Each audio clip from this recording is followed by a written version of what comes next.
Hello दोस्तों, कैसे हैं आप सब।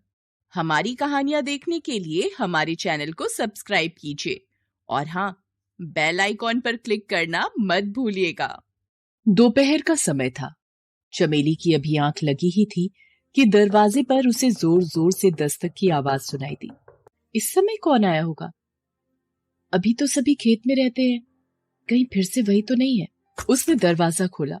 दरवाजे पर चमेली के जेठ जी आनंद सिंह खड़े थे। उसने जल्दी से पल्लू अपने सिर पर रखा और घर के अंदर जाने लगी तो आनंद सिंह ने उसे टोकते हुए कहा, बहुत देर कर दी दरवाजा खोलने में। आनंद सिंह ने जैसे ही ये बात बोली, उसके मुंह से शराब की दुर्गंध निकलकर चमेली की नाक से टकराई। चमेली ने साड़ी के पल्लू से अपनी नाक बंद की और आनंद सिंह के सवाल का जवाब देते हुए उसने कहा, जी वो आंख लग गई थी तो सो गई थी। अरे हमारे रहते हुए अकेली सो गई, तो बहुत नाइंसाफी है ये कहकर शराब के नशे में धुत आनंद सिंह ने चमेली का हाथ पकड़ लिया और उसे अपनी ओर खींच लिया। ये आप क्या कर रहे हैं? अरे छोड़ने के लिए थोड़े ही पकड़ा है तुझे, प्यार करने के लिए पकड़ा है। अब छोड़िए, छोड़िए मुझे।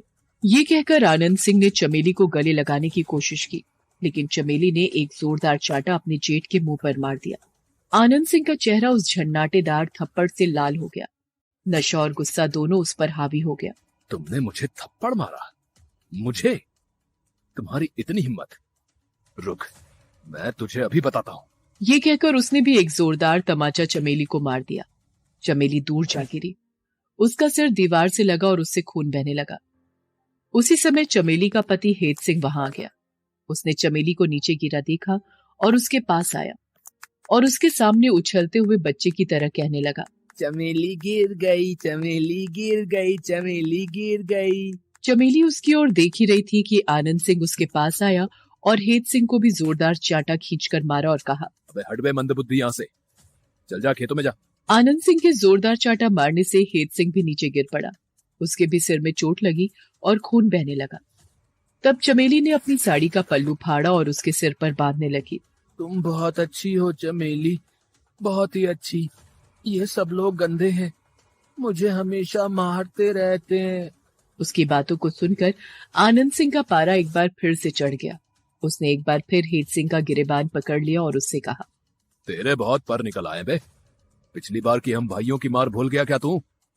रुक, आज मोहन को आने दे, फिर हम दोनों भाई तुम्हें बताते हैं। ये कहकर आनंद सिंह ने फिर से हेत सिंह पर हाथ उठाने की कोशिश की, लेकिन इस बार चमेली ने उसका हाथ पकड़ लिया और कहा, जेठ जी, हर चीज की एक सीमा होती है, उस सीमा को मत तोड़िए।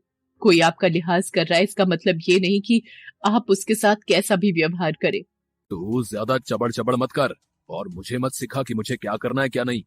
इस घर में मेरा राज चलता है।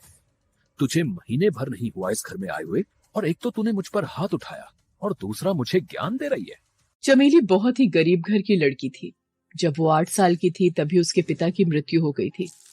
उसकी माँ सुनीता देवी ने दूसरे के खेतों में काम कर किसी तरह उसे पाला था। चमेली 24 साल की हो गई थी, लेकिन पैसों के अभाव में उसकी शादी नहीं हो रही थी। चमेली की माँ इसी चिंता में घुली जा रही थी। क्या माँ, तुम भी ना? तुम्हें मेरी जरा भी फिक्र नहीं है।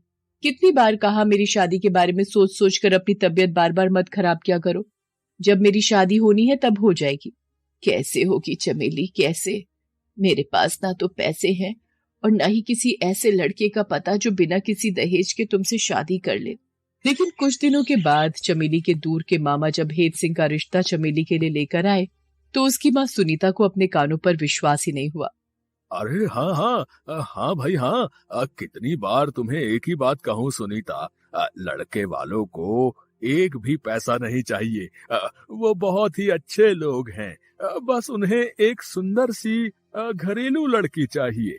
चमेली की शादी हेत सिंह से हो गई, लेकिन सुहाग रात के दिन ही उसे समझ आ गया कि उसका पति हेत सिंह मंद बुद्धि है। सुहाग रात के दिन की ही बात है। आधी रात के बाद उसका जेठ आनंद सिंह उसके कमरे में शराब के नशे में जबरदस्ती घुस आया था। जेठ जी, आप और यहाँ? देख चमेली, हेत सिंह है मंदबुद्धि।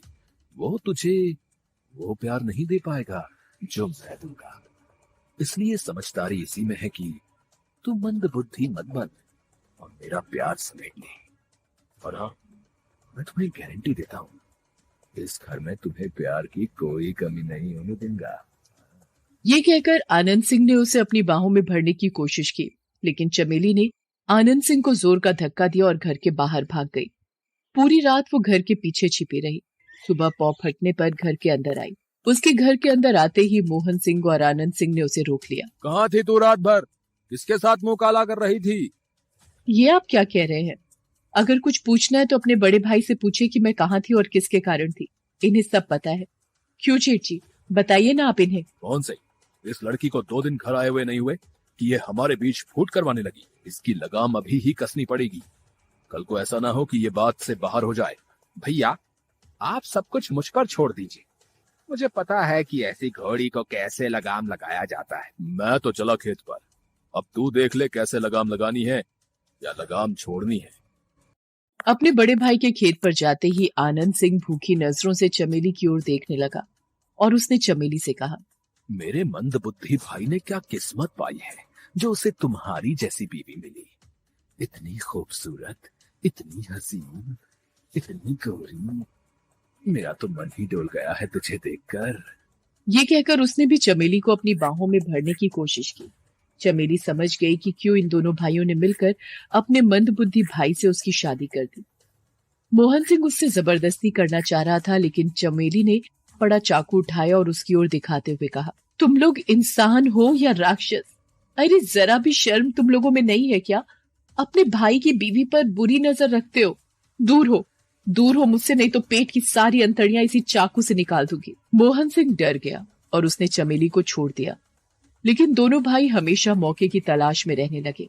आज भी उसी मौके को देखकर आनंद सिंह दोपहर में घर आ गया था, लेकिन बार बार की इन घटनाओं से चमेली भी आजिज आ गई थी। इसलिए उसने आज एक फैसला ले लिया और वो अपने पति को लेकर भागती हुई पुलिस स्टेशन पहुंची और इंस्पेक्टर रीमा को सारी बातें बताई। तुम बिल्कुल फिक्र मत करो चमेली, कानून तुम्हारे साथ है। हम मोहन सिंह और आनंद सिंह को उसके किए की वो सजा देंगे कि वो पूरी जिंदगी नहीं भूल पाएंगे। इंस्पेक्टर रीमा चमेली को लेकर उसके घर पहुंची। मोहन सिंह शराब के नशे में अब भी वहीं पड़ा हुआ था। उसने जैसे ही चमेली को देखा, अरे कहाँ चली गई थी तू? क्यों नहीं मेरी बात मान लेती? देख, मेरी बात मान ले और मजे कर। उसकी बात खत्म भी नहीं हुई थी कि इंस्पेक्टर रीमा का एक डंडा उसकी पीठ पर जोर से पड़ा।